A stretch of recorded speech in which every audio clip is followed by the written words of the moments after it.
Hello and welcome to some of my friends read comics. We've got Chris. Petty revenge. There's nothing like it.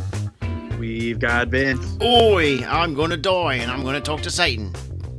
And I'm Kia. Welcome to the show. That was a good accent, Vince. Thank you. We're doing some Hellblazer today, which is the name of the comic featuring Constantine. He had a movie about him. You remember that guy? We're doing Hellblazer number 41 through 46, which is when Garth Ennis took over, famous for Preacher, The Boys, Punisher, all that stuff. Art by Will Simpson. This is from 1991. And then after this, we're going on to our long read of the Thunderbolts. We're on issue number 8 there.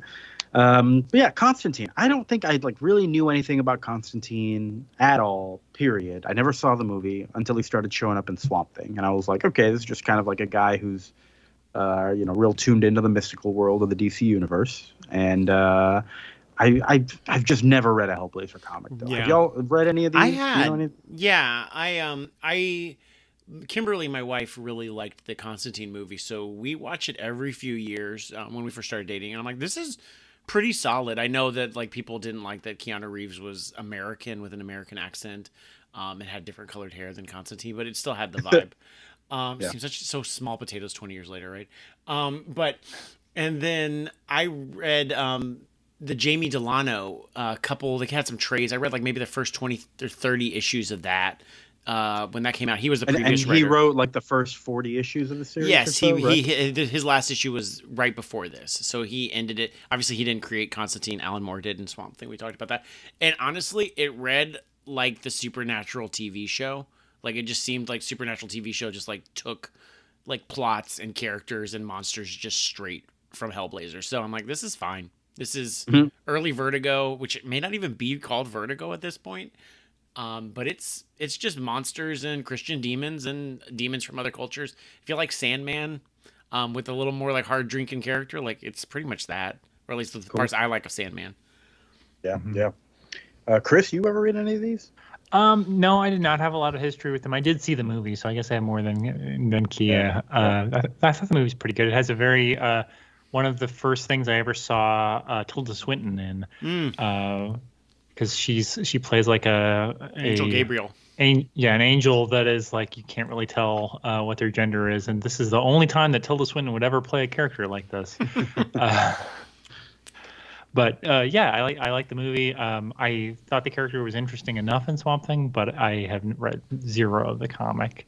I remember it seeming like this was for when I was in the comic book store as a 12-year-old, oh, this is for the 16-year-olds. I can't read this comic.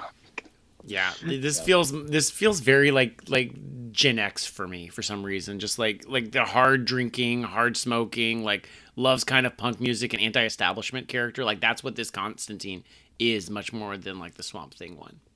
Mm-hmm. He is different than the Swamp Thing version. Yeah, and it seems like the series, of course, new writer, it takes a little bit of a different shift from what you were describing, Vince, having not read those. But it's definitely not of a freak of the week thing as much with this. I don't know what happens to it after this, but let's just jump right into it. Hellblazer number 41 starts with Constantine, kind of monologuing, thinking about himself, realizing though that he's dying. He's coughing up pieces of himself in the middle of the night. He's like, what the fuck was that? It wasn't blood. It was like flesh. He's like, maybe it was this demon blood thing I was involved in. He mentions that a few times. I feel maybe that's always a writer that's yeah, there was some really stupid thing in the long run right before me about drinking demon blood. I'm gonna bring it up every now and then and be like, that was dumb. He also mentions maybe it was that secret twin who merged with me, something to do with that. That feels very Dr. Venture. Yeah. But then he goes not funny like Bendis. No. Goes to the doctor, and doctor says, "Nah, it's just cancer." And Constantine's like, "Yeah, I smoke 20 to 30 cigarettes a day." Well, there you go. And on his way out of the doctor's office, he throws his cigarettes out, and he buys more at the first store he sees because he can't help himself. Mm-hmm. And he's thinking about death. He can't sleep at night, all that. And he kind of thinks he's dying. He sees a white light, and he follows it, and he meets some people that he used to know. And he's like, get out of here, you ghosts. I put you to rest. And they say, we're not ghosts. We can't haunt the dead. You're dead. You're dead. You're one of us now. You're in our place. And they're all going to attack him, but it's just a dream. Don't worry. Don't worry. Just a dream. He wakes up for a cigarette and a puke. And he, I guess the next day, runs out to meet his friend who runs a cancer ward. And he kind of makes up a story about his aunt having cancer. He's like, I'm just going to check the place out for her. But, we know why he's really there. And it doesn't seem like he's actually going to check in, but he does make friends with this dying old man, gives him a cigarette. They trade their stories, talk for a bit. Seems like he made a nice little connection with this guy. And he goes home. His doctor calls him. He says, hey, I found something unusual in your blood samples. And Constantine's like, oh, my God, it's that demon blood. He wants that demon blood. If he gets it, it could get out. The military could get it. No. He hangs up and he's getting super, super paranoid. He goes to a cafe to just kind of sit and think. 2 hours later, the owner gets mad at him for only buying one tea, and he kicks him out. And that's the end of the first issue. A weird cliffhanger, getting kicked out for not buying enough tea. But that's it. I do like the vibe of this issue, even though not much happens. It is very much like a setting the scene kind of issue here, and giving me my first taste, I guess, of reading this character in his own comic. I like this first issue. I don't know. There's not much else to say about it. Y'all got anything to say? No, I mean I like the vibe. It's good. It's very decompressed, but it's as I'll get to a little later with the next few issues. But yeah, I'm like, this introduces me to Constantine. I've got his vibe, how he feels like towards life. There's not like action or anything. He's not fighting bad guys. He's not like meeting even any demons or anything. It's just a dude, and so that's interesting. I bet this is interesting for 1991. Yeah, just a dude who found out he has cancer. Yeah, I imagine this would have been really weird to like just pick up and read off like the individual issue. Like the trade, I could see how it all fits together, but just like I don't know that I would want to really keep reading. So I was like, what? Like the next issue I thought was great, but this issue is just kind of a weird start because it's so slow. Yeah. I just think it's also weird because like I keep trying to figure out like this is before Vertigo becomes Vertigo. Like it's after Watchmen, it's after Swamp Thing, and Dark Knight Returns, but Vertigo hasn't like come together as like an imprint until 93, which I'm sure that this like leads to this. But this is like just a DC book. It has cursing in it. It's very weird. Yeah, this is like year 2 or 3 of Sandman, right? I mean, Sandman's going by this point, but it hasn't really kind of. I feel like Sandman and Hellblazer are like part of, and I guess the Lucifer comic are like they're like, oh, we need a special imprint just for these books because kids can't read them. Right. Yeah. But yeah, let's jump into number 42. Constantine heads to Ireland to see his friend Brendan Finn because he thinks this guy might be able to help me. He has not been to Ireland since 83, which is also the last time he saw Finn. If this is 91, it's 8 years. Been a while. That guy was happy to hear from him on the phone. He had a favor to ask Constantine as well, so they're going to talk business. But when Constantine gets there, Finn doesn't want to get to that. He just wants to drink and catch up first. Tells him about how his wife or partner or whatever left him 4 years ago because he was drinking too much. And Constantine remembers her. I didn't write down her name. I think she does become important later. She does come back, I believe. Yeah. Kit. Yeah, is her name. Kit. And she, believe it or not, becomes a love interest. I saw on Goodreads and stuff. They're like, yeah, this is the introduction of this character who I guess goes on for the next like couple of years. I mean, Constantine does not end up with her or anything, but she's a character. Does Constantine end up getting her killed like every single one of his friends? I don't think so. I think she just leaves him. Okay.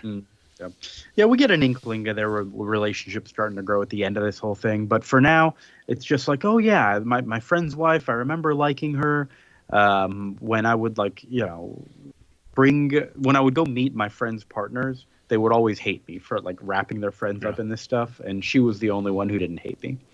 So the thing I like about Constantine, and honestly, I don't know if this character ever appeared before in Hellblazer, is that he has a friend everywhere. Yeah. They may never have mentioned it in the book for the last 20 years, but he's like, yeah, it's an old friend. I've known him forever. I just never mentioned him in the books. And I really like that about Constantine. Anywhere he goes, he has a friend. With a long relationship. Yep. I will say, my quote is on the ferry over to Ireland. He pukes because he sees someone with like their big English breakfast, and then he slashes that guy's tires. I'm like, that's not really. That guy didn't do anything to you. He made him puke. But not on purpose. Hey, it Literally, doesn't matter. he was just eating his breakfast, and you got sick from it, and you're like, "I'll get him." Like, maybe Constantine does deserve to go to hell. Is Constantine English? Yes, right? Is Ennis English? Yes, I think so. This is 1991, so there's some beef between Ireland and England. Obviously, I watch Dairy Girls. I know what's going up. Oh, sorry, no. Garth Ennis is Irish. Oh yeah, he's Northern Irish. Yeah, I was gonna say because he does write the Irish character really well. So that's not surprising that he's Irish. All right, so this Irish guy Finn, he has found a secret cave in his wine cellar, which has a little like a shrine or something with holy water in it. He just found holy water in his basement. And he's got like this ritual or something with candles that he's done there, and he's used his magic to turn this holy water into beer. Hell yeah, because he doesn't need this. wine. Yeah, I really do. I love this. I do too. He makes the best Guinness ever. It's like the yummiest magic stout that Constantine has ever tasted. Over the course of 7 or 8 more drinks, they're talking and drinking. They're having a good time. And then finally, Constantine asks him what he came here for. He says, "Hey, do you know any magic that can cure my cancer?" And then Finn laughs, and Constantine's like, "What the fuck you laughing for, man?" He says, "I was going to ask you the same thing. I've got cancer too, and I was going to see if you knew anything about it. My liver's going. I'm probably going to die tonight."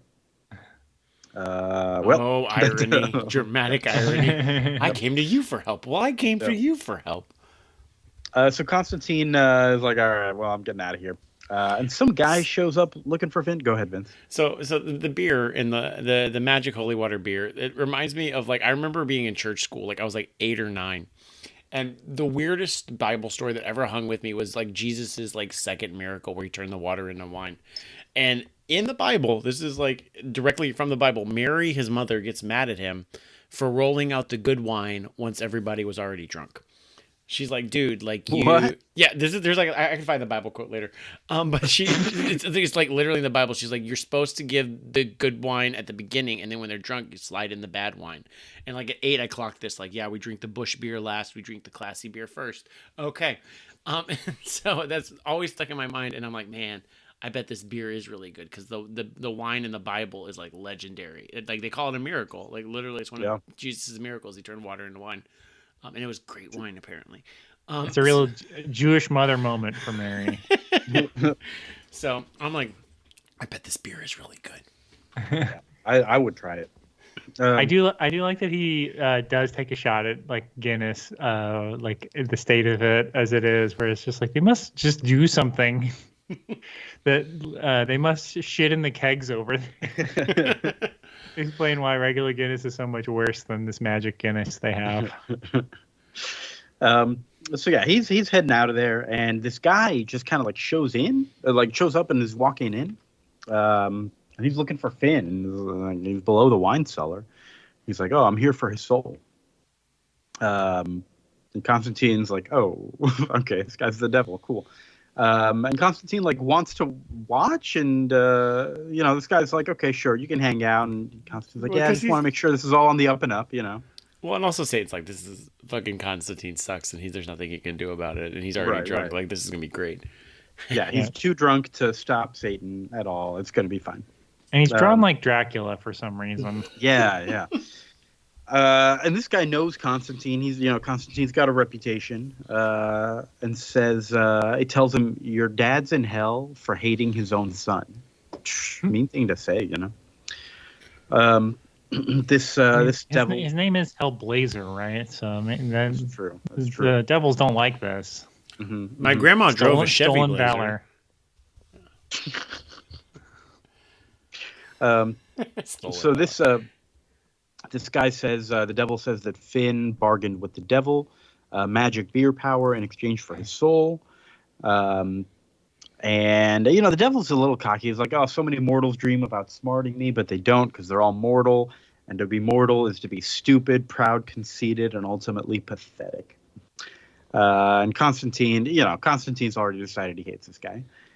He's like, hey, I want to have a drink with you though. Like, you got to try some of this magic beer for yourself. It's pretty great. Scoops up a couple pints. It's delicious. And Constantine's like, yeah, these candles that Finn set up, they keep the spell going after he's done. They stop the stout from changing back to holy water. And the devil's eyes kind of go like, what? Holy water? And he's like burning on the inside. He goes, ah, my God, ah.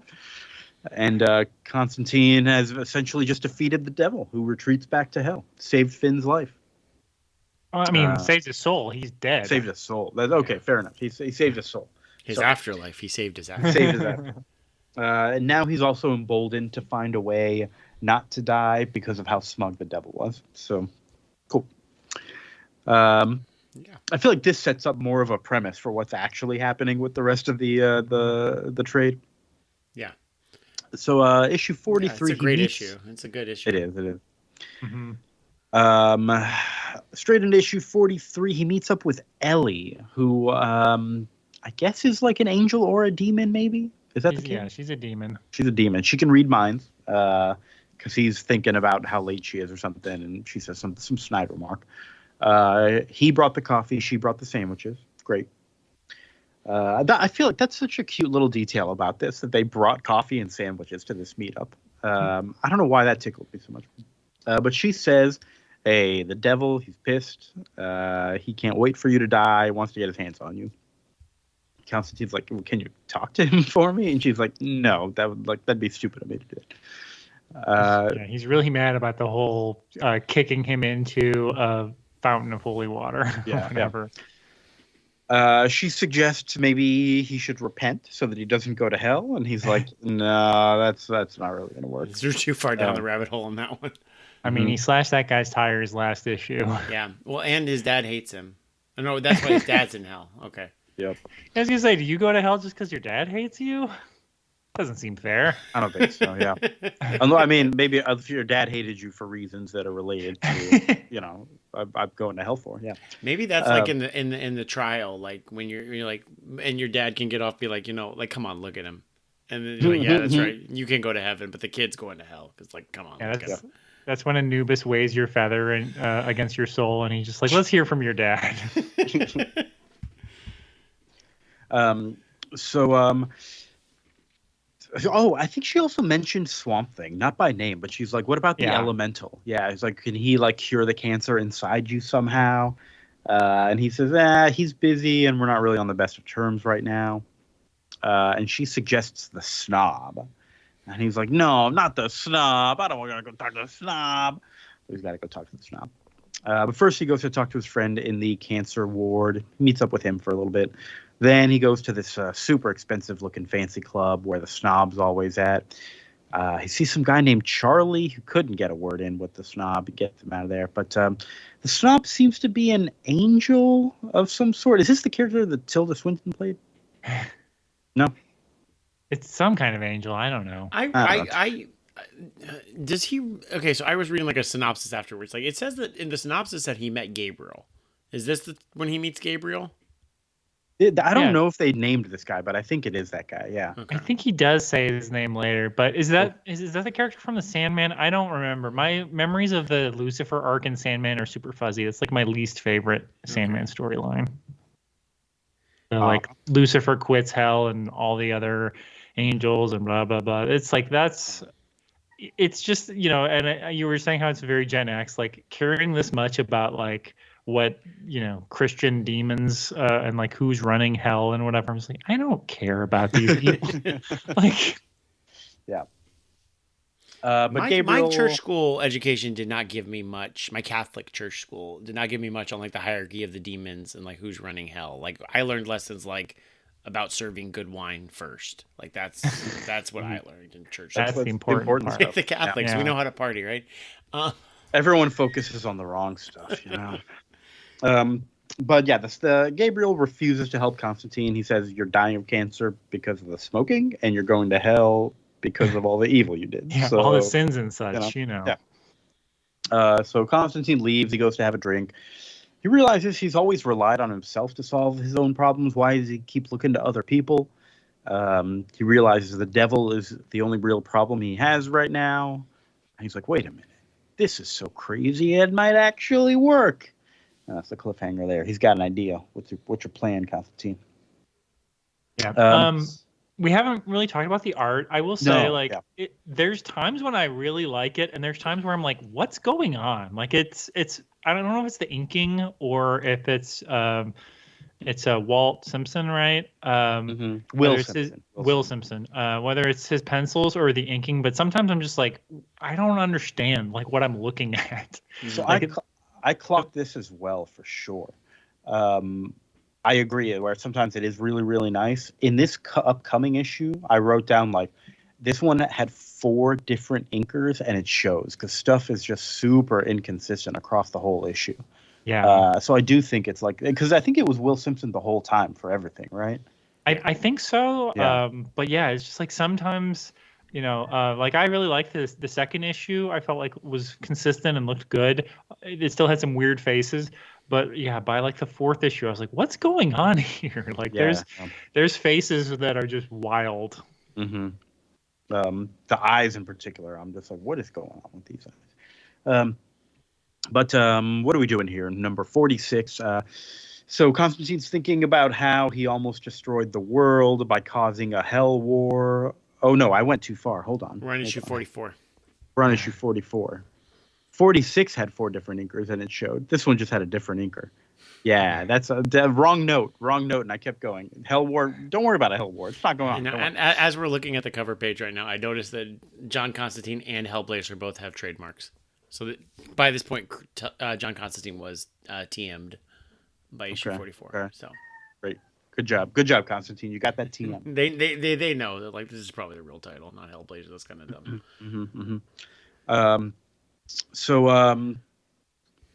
He goes to see his sister Cheryl. I don't know. Constantine has a sister. She says she'd wish he'd come by more often. Gemma needs an uncle, and he's like, "I came to say goodbye. I won't be back." And she's like, "Oh, is this some of your mystical stuff you've always been involved in?" Okay. He heads to London. His friend Chaz picks him up in a tiny little car. It's Shia LaBeouf in the movie. Yes. Okay. great performance by Shia. Actually, it is. It's pretty good. All right.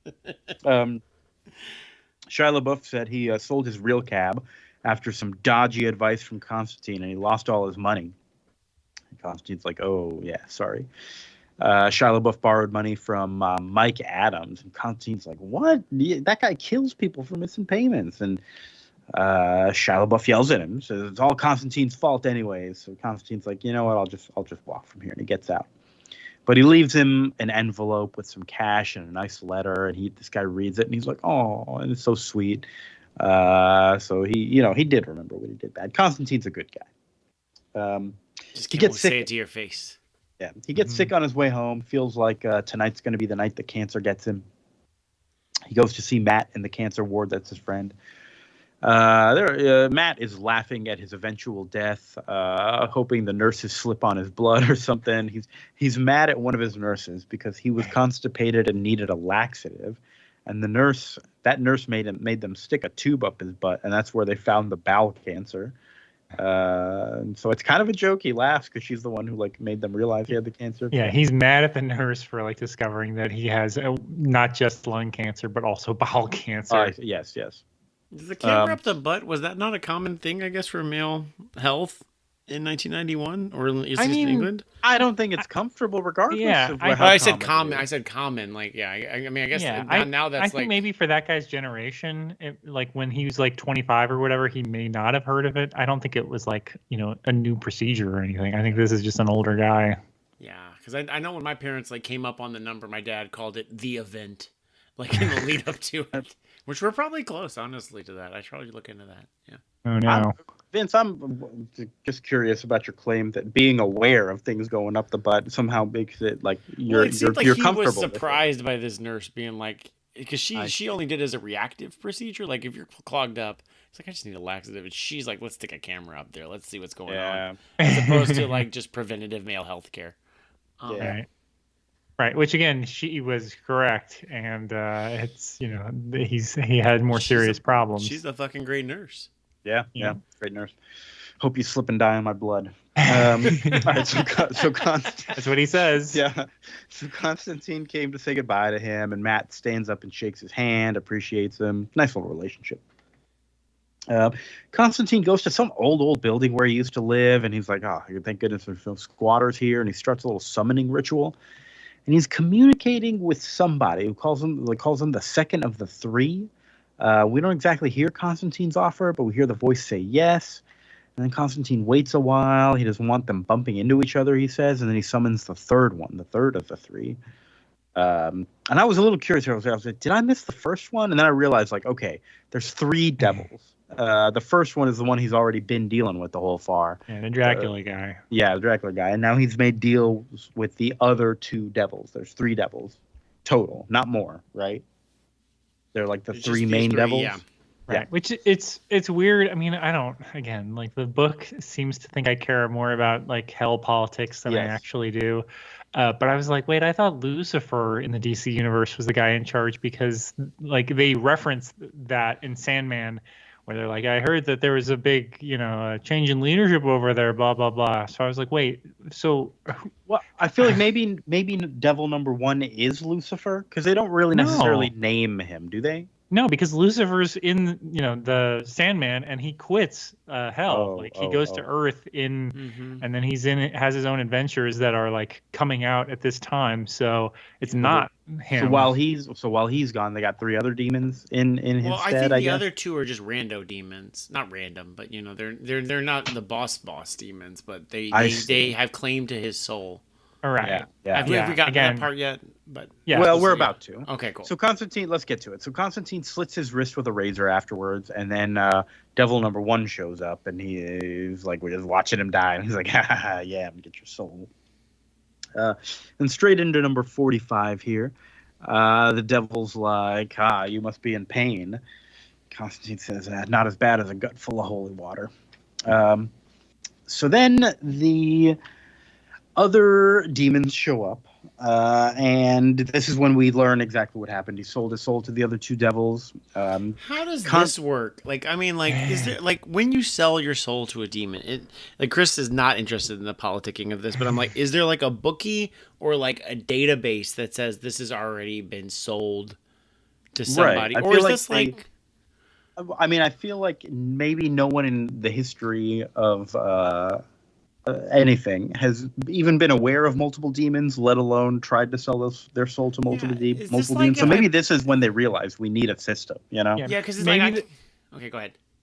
Maybe this is like the people, that they'll, sign up for internet or whatever, and they'll have like the arbitration clause, and they'll just like cross it out and then send, like the edited contract back, and no one ever notices. Right, because I'm like wondering, like, where you're just like, how do you have a contract that allows you to contract yourself twice? Otherwise, it would be first in the line, basically. Yeah. But he's like, no, I signed it in such a way that my soul belongs to everyone equally. Like if I, can I put my house up for collateral as like on multiple multiple loans? I feel like that's not allowed, right? Oh, yeah. Like right, you fucking like if I just default on y'all fucking figure it out. Good luck. Right. Well, and again, like if you did, whoever you had signed up with first would be like, okay, I have the, if they could show that they have the seniority on it, they'd be like, okay, well, I get it. Yeah. You're not just like, no, everyone equally. You can't collect it. Y'all fucking figure it out, because the point is like they're gonna be so embarrassed that they don't want to like take it to court to figure it out, because that's like you didn't check to see if his soul was already sold. Y'all are fucking stupid. Like that would be very embarrassing to me, and that's why they like don't do it. Okay. Right. Well, it's also because all right. So the first demon is like he's got the right of insult because you made him drink holy water. That's why he's got his soul. And the other ones are like, you sold us your soul. I feel like, again, it's very simple to figure out, but these demons are they can't agree amongst themselves. Constantine's going to die in about 5 minutes. He's like, who gets me? And these demons will not join forces, but they can't go to war because that's really going to fuck up hell. They're like, all right, Constantine's death is the problem. And Constantine like falls dead. He dies. And they're like, oh shit, we got to save him. So the devil wakes him up and heals his cancer and his slit wrist. He makes it hurt at least, but he's alive. So it's kind of like, it's kind of like the different banks being like, shit, who's gonna get Vince's house? Well, we gotta pay off his loans. We can't let him go bankrupt. Well, and they can't, and there's no like holding place for like Yeah. where my thing is escrow. Is that the word? Like it just lives somewhere while they go to Judge Judy and argue it out. Right, because feel they like need they could do like that, a end of the day decision as far as where his soul's going to go. Otherwise, I guess he's just going to like not be claimed. Yeah. They don't seem to have a very good system. Like also They like his don't. buddy Brendan's soul just like instantly goes to heaven and gets past the pearly gates. Like I'm like, there's got to be some processing involved. Wait a damn minute! Like you're already spoken for. Okay, well we got to talk to somebody. We got to. I would think, right? I don't know. Yeah, it doesn't. It's one of those where your refrigerator logic. It doesn't make a ton of sense, but it's fun. That he's outsmarted these devils by playing them against each other. And getting them to cure his cancer. Yes. Yep. That's the thing. That's the thing about Constantine. They're like humans are stupid. We're smart demons, and then he outsmarts them every goddamn time. It's delightful. Good stuff. Mm-hmm. And he flips them off on his way out too. Hell yeah. What's not to like about this? Doesn't he also say like y'all better not worry about me dying in the next 30 years because there's gonna be a fucking problem. Like if I like die in a snowboarding accident, y'all are gonna have a real thing on your hands. Constantine suddenly loves extreme sports. He's the Sean White of English. All right, so now on to issue number 46. This is the one I started talking about, but this is the one that has 4 different inkers, and it like really shows the thing was like up and down. But he's thinking about how he almost destroyed the world by causing a hell war. He heads out and he runs into Kit on the street. He spent like the last like weekend drinking basically after like that was a crazy day, a couple of days. And he runs into Kit in the middle of the street, Finn's old lover, and they have a coffee and talk about everything. They head out to get a drink at a bar, and Chaz shows up, Shia LaBeouf, and he says, "I thought you were dying." And Constantine realizes he has to tell a bunch of people that he's not dead after all, and he remembers Matt in the cancer ward, and he runs over to him quick as possible. Kit comes to, he's like sprinting up like a madman. He's like, "Is he still alive? Oh my god!" And he is still alive. Kit goes to get some coffee downstairs from the machines. Matt spills some wisdom about having friends to ground you. It talks about, he's like, I know you're a mystery man, but like, you need people to ground you. So keep that lady close. Then he starts coughing. Everyone runs in, blood and excrement everywhere. Constantine goes to run crying in the rain. Kit finds him, and they share a nice little moment in the rain with her consoling him. And that's where this whole thing ends. Nice little tease of Kit and Constantine's upcoming relationship. Not much happening at all in the first and last issue of this trade. Very much just like, here's what we're doing. Oh, and now we're done. Okay. I thought we might see the demons whenever the cancer patient died. Mm-hmm. Just as like, hey, screw you, Constantine. Like this guy's going to hell. But they're just like, nah, he just dies. He just dies. But yeah, overall, a very enjoyable book. I liked it a lot. I liked the character. It flowed pretty well. I had a good time reading it. What'd y'all think, Vince? I was a little disappointed based on how it was sold to me. I thought that he would be getting into schemes and like try a few different ways to like get out of it, like throughout the thing. Like I thought like each issue would have been how I would have structured is like he's trying to like trying to trick a demon and it like not working for 3 or 4 issues. Like this felt very decompressed. Like the first and third issues, like he's not doing any like not crime fighting, but like monster or demon fighting. He's just like dealing with his own shit, which is like a good story. I get it, and like it's probably like radically different for like what it is. But like I'm also like, if I was reading this month to month, I'd be like, yeah, I mean, like I want to see him fight some demons in some crazy fucked up ways, and some cool imagery. And like as a trade, it's fine. But I really thought that he was gonna like have like schemes on schemes, and it was just like one issue where he like tricked the demons pretty easily. It wasn't very difficult for him, so that's disappointing. But I like the character, I like the vibe. I don't know. I feel like it's interesting. This is like Ennis's like first major work. I think he'd done like some Judge Dredd 2000 AD before this, but this is like what gets him Preacher, which then leads to him getting Punisher, which leads to him making The Boys. So like this is like what starts it, and so I find that very interesting. Chris, how about you? Yeah, Vince just listed his other books. I don't really like. I mean, I like Hitman, his like '90s DC other book that he did, but basically everything after that was not for me. We covered The Boys on this podcast, and I don't think any of us liked it. No. I love the Punisher though. I love his Punisher. Yeah, I didn't love that either. Again, just because it's like I was too caught up in like the continuity of like how does this work? Like where is Punisher is just in his own world now. And I thought The Boys was trying too hard to be funny. I thought Preacher was like hit and miss. So I thought this was oddly like sort of human and grounded and like emotional. I was like, wow, this is like a level of like real introspection that I don't associate with Ennis. Oh yeah. Where I was just like, this is not really. I mean, it's slow, which I do associate with him, but it's in a very human. Like it is more him doing like a Neil Gaiman-y kind of like, oh, we're just like taking our time and just like exploring this world kind of thing. Which I don't really associate with him, but I thought it was good. I liked the story for what it was. Does it, we don't do it as a segment anymore, but as far as like, would I read on? Like, probably not, for the same reason Vince was talking about, because I'm kind of like, there's not a whole lot that is compelling me to keep reading this book after this first arc. Like, you've solved the 6-issue problem in 5 issues. And now, like, what does John Constantine do all day? Like, the book is not really explained to us. Like, they mention, like, oh, like, Swamp Thing, he's mad at me and blah, blah, blah. Like, I have, like, mystery magic-y friends and things. But it's like, what's your job? Like, what do you do? Yeah, that's a good point. We talked about this, I think, with, like, that Captain Marvel, Ms. Marvel, like, relaunch. It's like, I don't get from this first arc where the story's going, or like what the purpose of this like relaunch is. Yeah, I think that's interesting. Like, yeah, you're right. Like, I mean, this is a good story, and I guess that fine, like if I was reading a book or something. But I like as like an ongoing comic series. Like, there's nothing compelling to say. Like, well, what is now Ennis's take on Constantine for the future? You're waiting for the 7th month to find that out, if that even happens.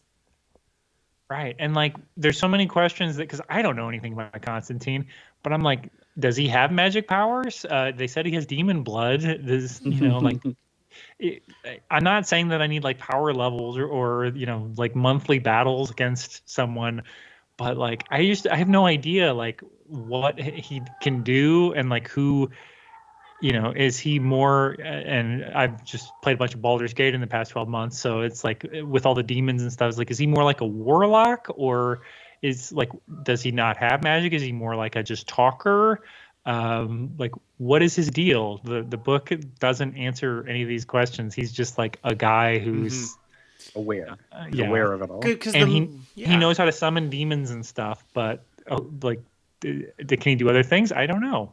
Yeah, because like the movie like starts off like immediately with him being like, I can cast these kinds of spells. I have these books. I know the shit. I know their weaknesses. I know like. I'm like Kamala Khan. I know their weaknesses, or Jolt. But then also I have like spell books. He's kind of this like Monster Hunter-y kind of guy in the movie. Mm-hmm. So I definitely agree with Chris, and that I think this is like the best thing I've ever read from Ennis. But I don't dislike like Punisher as much as he did. I like Punisher, and The Boys sucked. But The Boys TV show is great. It's crazy how good the show is. Yep. I actually really like this character. I think it's the kind of thing that I would keep reading. I probably won't keep reading, but if I was reading comics more regularly, then I would, I think, keep up with this, because I would maybe even go back and read some of the other stuff, because just kind of that vibe of this character, I like it quite a bit. Yeah, I would say Constantine's really good for like just getting a random trade at the library of. Like, I mean, he always talks about like I got this friend killed, so there's like some like level of continuity, but like you just can jump in any and you're gonna get like a weird demon story, and it'll be fun. Yeah.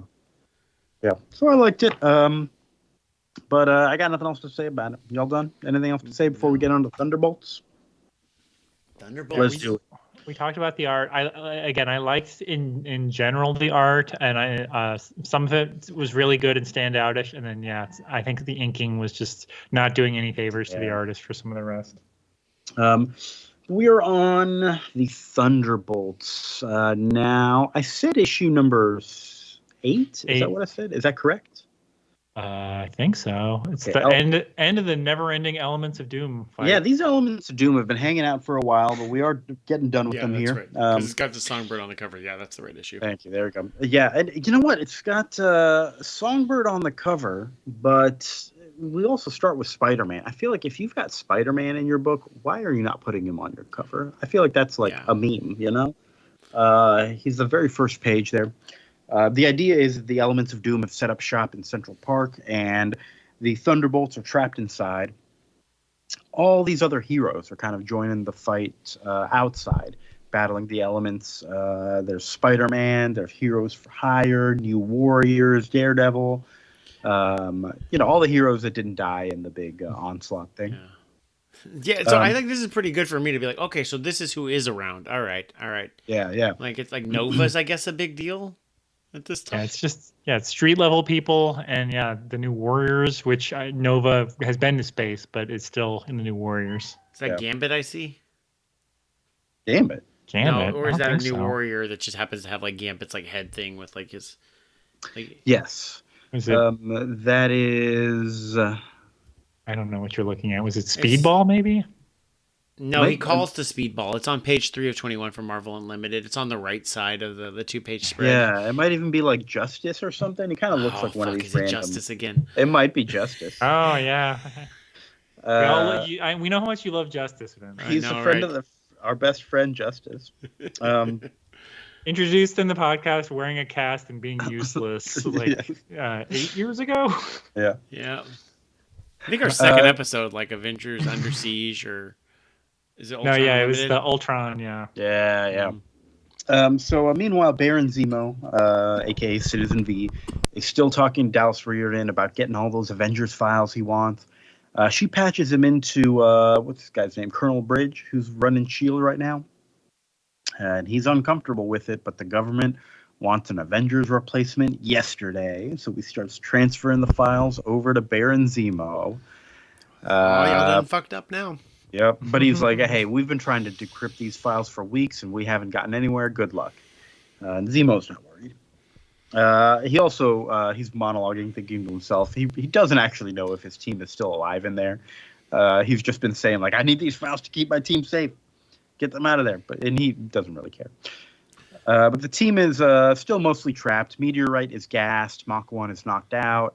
Everyone else is shackled except for Songbird, who is escaped. And somebody's dead, right? Techno's dead? And Techno. Techno had his neck snapped last issue. He had his neck snapped. But Songbird is exploring the facility. She gets attacked by gold and silver, and she's kind of terrified, but she fights back and destroys them. She feels pretty confident about it. It's like her first big kind of solo moment, you know. It's like, oh, I can do this on my own. She hears some of the elements talking about how Techno is dead, and she's like, oh my god, that explains why I can't communicate with them anymore. And we see Techno getting dumped into a trash heap. Then we see his tech pack coming to life and doing some stuff. What's going on here? Songbird finds the doctor who created these things, Dr. Kondrovich, who has now been enslaved by his own creations. And she destroys some of those elements to kind of save him, and enlists him and kind of help him defeat these creatures. And he's like, oh, I can't do that to my own creations. And he's like, really? They're like trying to enslave you, man. And he's like, okay, but like, can I get some amnesty if I help you? She goes, I can't promise you that, but I can promise you you'll live in a world where humans aren't all enslaved by the elements. And he's like, okay, sure. Like, how could Songbird give him amnesty? I don't. Yeah, it doesn't make a lot of sense. Yeah. Techno then shows up on the screen with them. What? He uploaded his consciousness into the computers right as his neck was about to be snapped. Good forward thinking there, Techno. How long could it take to upload a consciousness? It can't be that big. And now he's got a new robot body he lives in too. Pretty swanky. He shows up. He releases the others and he fills them in on the plan. They're going to go around defeating elements, collecting the materials that they need for the Doctor to create something to save them, that he needs this list of elements from. The heroes outside are all worried because all these radioactive elements are starting to show up. Peter Parker knows that. He's able to identify which ones are radioactive because science. And then the Thunderbolts burst out of there. They're all awake and free and alive. Techno has some arm gun thing that the Doctor designed that's going to destabilize the elements, and it all ends up being over pretty quick. And then Citizen V flies in on his little boomerangy looking thing, and he goes, Thunderbolts, I'm delighted to see that you're victorious, and I'm glad the information I provided proved useful. I love how fake he is. And then I also really love this scene with all these heroes just kind of standing around chatting. Yeah, I love this. I love to, that because Mark Bagley did the first 24 issues or 25 issues of New Warriors. So like he's done a similar arc with that they're doing with Songbird now with Firestar. And the Jolt's like, oh, I'm a big fan of yours. And she's like, what? Really? Like, I'm not that old. Yeah. But yeah, it's a very, very cute issue. The reporters are talking to Citizen V, and they're like, "What's with Techno's new look?" And he's like, "My team is tired and in need of medical attention. We gotta go." I can't explain this right now. Yes. Gotta go. And back at the base, Zemo is pissed. He's talking to the main team minus Jolt, and takes off his mask, and he says, "Don't ever cross me again. But I do commend you for a public victory and access to the Avengers file." And he says Techno made the greatest sacrifice, but Techno seems to be cool with it. He's really excited about his new robot body. He can crack the Avengers files faster with his new computer brain. And Zemo's like, great. Soon we'll be able to drop this ruse altogether. And Songbird is like, so quickly? Wait a goddamn minute. Okay, wait. Yeah. And Zemo's like, well, did you think we'd be heroes forever? What do you think? Yeah. Pretty good. Very tired of the elements by the time this issue rolled around, but little by little, the overall story is taking shape and things are changing. I do wonder if, because we had the different creative team for last issue, I think I don't know if Busiek had like a plotting, and then it was scripted by someone else, and then Bagley didn't draw it. But I was like, this probably should have been 2, but they wanted to give Bagley the month off, I think. Mm-hmm. Yeah, that makes sense. Yeah, that's that issue. Anything to say about that? Any comments? I liked Songbird's just solo moments. I like that she finally got like a nice little spotlight for her character. I thought that was really good. I really like that final scene with just like all the other heroes just like chatting and stuff. Like that's the stuff you don't really get to see in comics, so I thought that was really cool. Yeah. I enjoyed that, and I feel like Songbird has been probably the most underwritten of the the Thunderbolts in general, because it's just like, oh, she loves Mach 1. That's basically been like her character for the last like six issues. So that was good. And I also liked because Meteorite got poisoned last issue. Like I liked that she was genuinely really mad about it. Yeah. Like it was kind of cool that her reaction isn't just like, okay, like we need to keep our heads or whatever. She's like, no, I'm gonna fuck these guys up. I'm really mad right now. That's also, I think, maybe a result of this becoming 3 issues instead of 2. She had to be knocked out for a whole extra issue. That made her even more pissed. Yeah. Yep. So, but I appreciate that even when what I think is cool of them being heroes is that they don't act like, because here, Marvel superheroes can be so fucking stupid sometimes. Yeah. Where they're like, oh, I don't want to accidentally kill anyone because that, I have to hold back my powers, blah, blah, blah, which is like, it's good. I'm not saying that edgy Image Comics where Bad Rock is like punching people is radical, which, I mean, it is radical, but I'm not saying that's better. But it is cool that like Songbird is like, oh, these guys aren't even human. Like I can just flatten them. Yeah. Like I thought that was cool. So yeah, next time in the trade that I'm reading from, next time there's a Heroes for Hire issue in here. I don't think we're going to read that. We're going to go on to Thunderbolts number 9. And then for our main read next time, we're going to do some old Fantastic Four. We are going to read the first appearance of Galactus, the coming of Galactus in Fantastic Four 48 through 50. Just 3 issues, but they're dense. You know, old Stan Lee, Jack Kirby, 1966.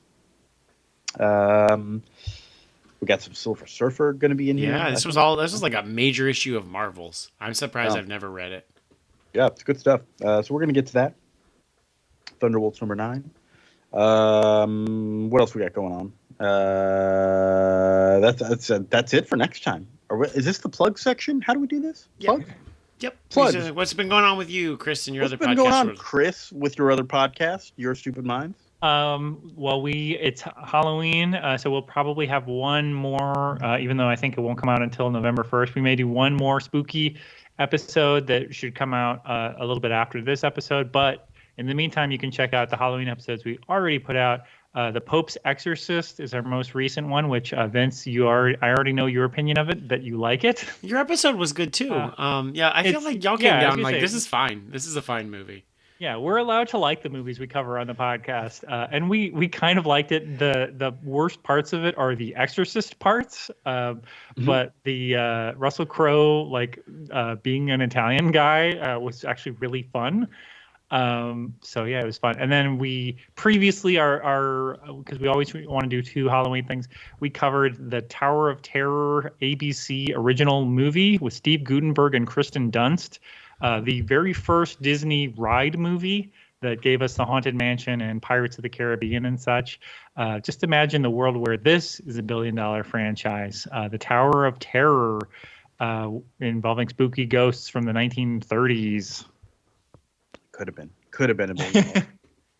Vince, what's going on with you? I was on Super Switch Heads a couple weeks ago, covering a Pokemon company's Game Freak. They had a big hack that happened, so I was on their podcast episode 279 of theirs, which was like October 16th. So that was a lot of fun for them. And I was also on a recent episode of Games My Mom Found, covering the second Shovel Knight DLC, Spectre of Torment. So you can check me out on both of those, and also my TikTok, Cool Uncle Vince. Kia, what's going on with you?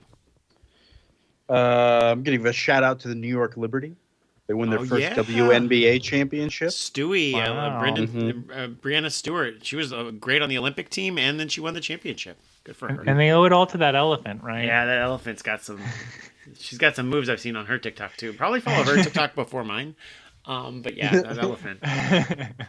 Yeah. No, I don't got nothing to plug here. Where do the Liberty play? Do they not play in MSG anymore? I think they were playing at Barclays Center. So they're in Barclays with the Nets, right? Okay. Yeah. I'd heard they'd moved recently. I was like, that's interesting. Yeah, I don't really follow basketball. I saw a bunch of people wearing jerseys, and I was like, what's going on? The Barclays Center is the one that has the Captain America statue outside of it, right? That was a long time ago. It's been gone for a while. Oh, no, so. Really? Yeah, it was temporary. Wow. Yeah. Wow. He's a Brooklyn boy. He's a Brooklyn boy, yeah, just a boy from Brooklyn. But that's all I got. So make sure to follow the New York Liberty and their Ellie the Elephant. Their comic book podcast, I think. I'll try and get on that. Man, Ellie the Elephant comic, that's one to pitch. Mm-hmm. But I think that's everything. Vince, I love you. Love you too, bud. Chris, I love you. I love. No, I'm feeling bad. I gotta go to the doctor. I'll love cigarettes, you piece of shit. I gotta smoke 10 more cigarettes on the way. You choosing cigarettes over me? Oh, Kia, you probably should look in your glove compartment. He might have left a note for you. What is this? Kia, I'm so sorry. I never told you that I love you. Here's $3,000. Wow, damn. That's nice. Wow. 3,000. That's I don't know why. That was supposed to be 30. Oops. Rounding error. Okay, I meant that. You forgot that it was 30.00 and they didn't see it. Yeah. Well, hey, thanks to your bank for that error. I bet if you get it fixed, I can keep the money and you can get yourself refunded like $29.70. That'd be great.